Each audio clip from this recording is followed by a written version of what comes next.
आप सभी को मेरा नमस्ते। लॉ नामा के इस एपिसोड में मैं सीमा सिंधु आपका स्वागत करती हूँ।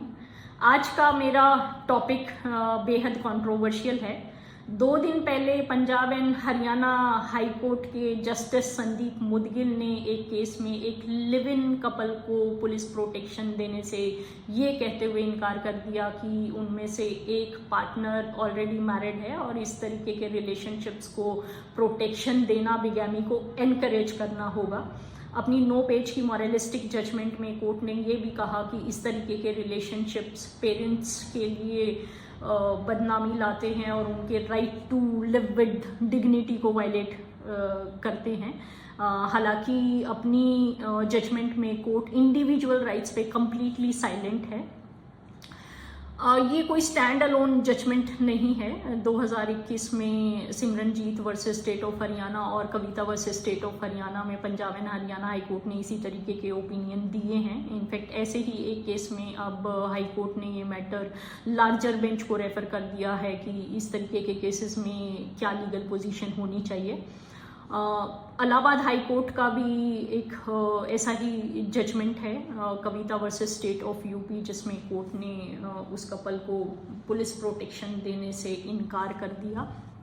डिफरेंट हाई कोर्ट्स के डिफरेंट ओपिनियन हैं। दिल्ली हाई कोर्ट ने S Ramadurai versus state of NCT Delhi 2023 में इससे कॉन्ट्रेरी ओपिनियन दिया है। जस्टिस स्वर्ण कांता शर्मा की जजमेंट है ये, जिसमें कि जस्टिस स्वर्ण कांता शर्मा ने ये कहा है कि मैरिड लोगों का लिव इन रिलेशनशिप्स में रहना कोई क्रिमिनल ऑफेंस नहीं है। ये एक मॉरल रॉन्ग हो सकता है पर क्रिमिनल ऑफेंस नहीं है और जजेस को अपने पर्सनल ओपिनियन पार्टीज पर इम्पोज नहीं करने चाहिए।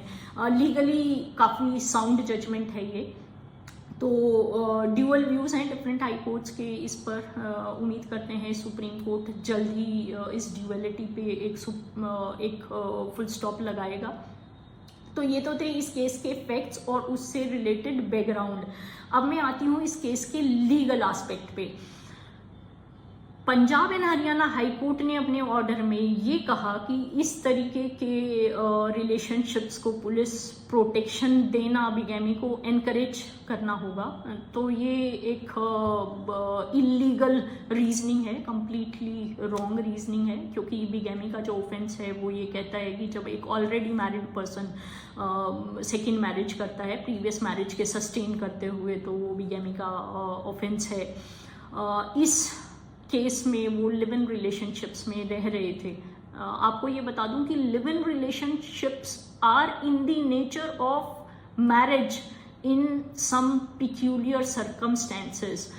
लिव इन रिलेशनशिप्स को मैरिज का स्टेटस अकॉर्ड अभी तक नहीं हुआ है इंडिया में। सुप्रीम कोर्ट ने अपनी judgment Indra Sharma versus V Sharma में भी कुछ पिक्यूलियर सर्कमस्टेंसेस में लिव इन रिलेशनशिप्स को in the nature of marriage कहा है, मैरिज का स्टेटस अकॉर्ड नहीं किया है। तो यहाँ पर Punjab and Haryana high court legally wrong है। जो दूसरा मेरा आर्ग्यूमेंट है वो सोशल एस्पेक्ट पे है। 1955 से पहले पॉलीगैमस मैरिजेस हिंदूज में अलाउड थी। इनफैक्ट मुस्लिम्स में पॉलीगैमस मैरिजेस अभी भी प्रिविलेंट हैं। तो ये जो बिगैमी का ऑफेंस है वो बहुत ज़्यादा पुराना कॉन्सेप्ट नहीं है और टाइम के साथ साथ जो कस्टम्स होते हैं, जो कल्चर होता है, जो वैल्यूज़ होती हैं वो चेंज होती हैं। In fact university college of London की एक रिसर्च है जो ये कहती है कि मोनोगैमी जो है वो बहुत पुराना कॉन्सेप्ट नहीं है। मोनोगैमी मात्र 1000 वर्ष पुराना कॉन्सेप्ट है और उसके कुछ पिक्यूलियर सर्कमस्टेंसेस थे, कुछ स्पेसिफिक रीजंस थे जिसकी वजह से ह्यूमन रेस जो है वो पॉलीगैमस मैरिजेस से, पॉलीगैमस रिलेशनशिप से मोनोगैमस रिलेशनशिप्स की तरफ ट्रांजिट हुई।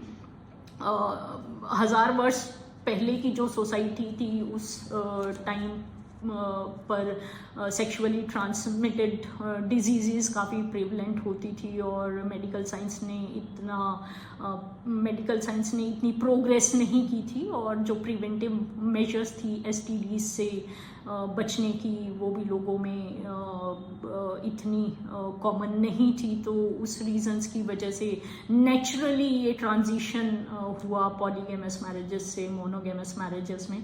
इनफैक्ट अगर आप इंडिया का केस लें तो 1955 में जब पॉलीगैमी को प्रोहिबिट किया गया था तो पॉपुलेशन कंट्रोल उसका सबसे प्रोमिनेंट रीज़न था, और मुस्लिम कम्युनिटी में भी जब पॉलीगैमस मैरिजेस को प्रोहिबिट करने की बात सरकार करती है या आमजन करता है तो उसका एक प्राइम रीज़न जो है वो पॉपुलेशन कंट्रोल है।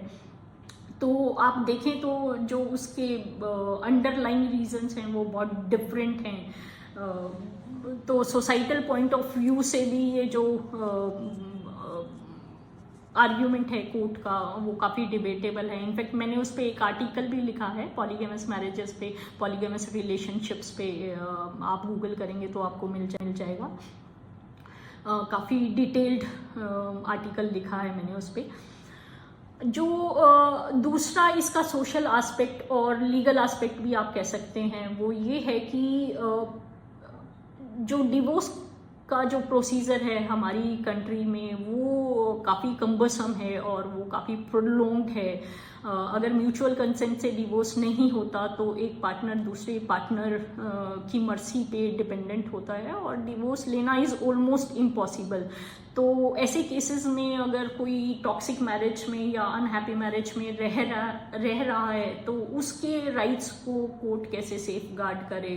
अगर वो लिव इन रिलेशनशिप्स को भी आप बाइगेमी का आर्ग्यूमेंट देके उनको प्रोटेक्शन देने से इनकार करेंगे तो उनका जो राइट टू लाइफ है और राइट टू पर्सनल लिबर्टी है वो कंप्लीटली वायलेट हो जाता है। तो कोर्ट्स को इस सब्जेक्ट पे काफ़ी सिंपैथेटिकली सोचने की ज़रूरत है।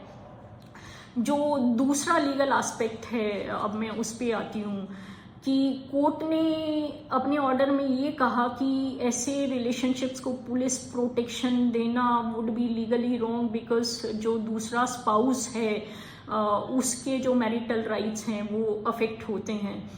तो इस रिलेशन में मैं आपको याद दिला दूं कि सुप्रीम कोर्ट ने अपनी judgment Supriyo another versus union of India same sex marriage वाली जो जजमेंट है उसमें ये कहा है कि राइट टू मैरिज जो है वो स्टैट्यूटरी राइट है और ये कोई कॉन्स्टिट्यूशनल राइट नहीं है।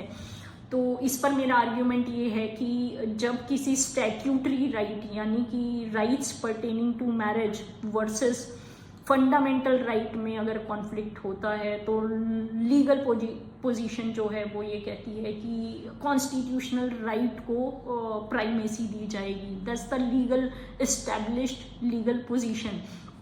तो यहाँ पर कोर्ट का खाली एक स्पाउस के राइट को प्रोटेक्ट करना और दूसरे स्पाउस के राइट को कंप्लीटली ओवरलुक कर देना is not justice at all.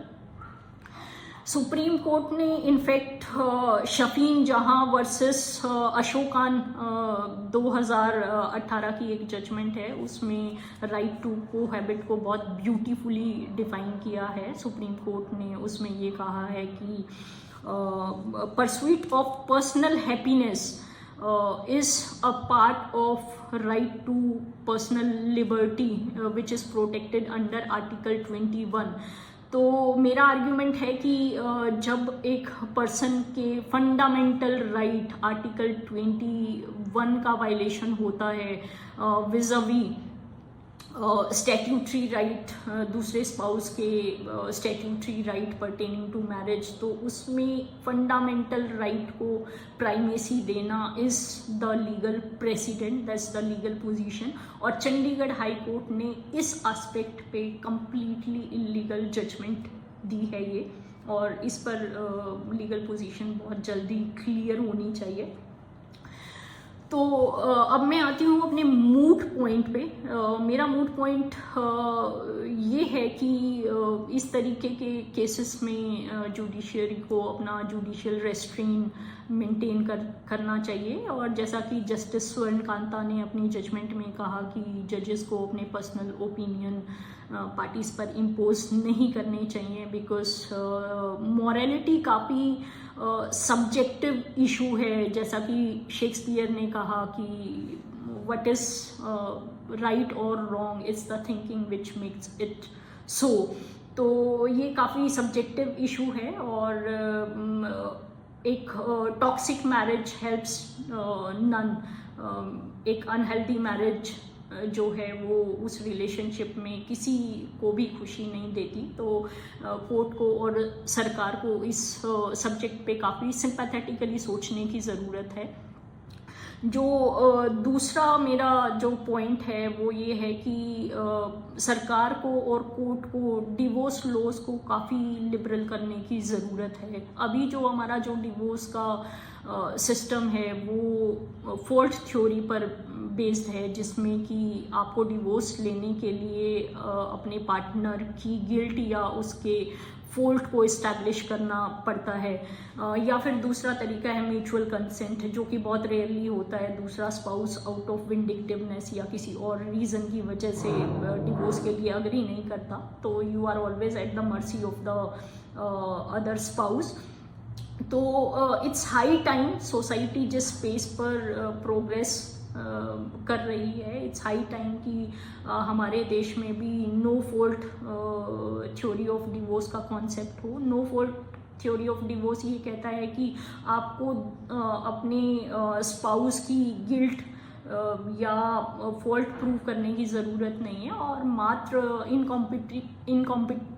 इनकॉम्पैटिबिलिटी के ग्राउंड पे आपको डिवोर्स दिया जा सकता है at the invocation of one of the spouses.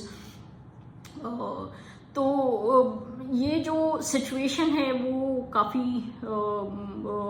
ड्यूअलिस्टिक है। अभी जो सिचुएशन लीगल पोजीशन जो है, और उस पे एक यूनिफॉर्म ओपिनियन होना चाहिए। आई थिंक सुप्रीम कोर्ट से जल्दी इस पर एक क्लैरिटी आनी चाहिए। आई होप आपको मेरा प्रोग्राम पसंद आया। कृपया मेरा चैनल सब्सक्राइब और सपोर्ट करें, और पॉलीगैमी पर मेरा लिखा हुआ आर्टिकल ज़रूर पढ़ें, शायद आपको काफ़ी इंटरेस्टिंग लगेगा वो। उस पर काफ़ी वाइड स्प्रेड रिसर्च हुई है उस टॉपिक पे। इस एपिसोड के साथ ही आपका बहुत बहुत धन्यवाद।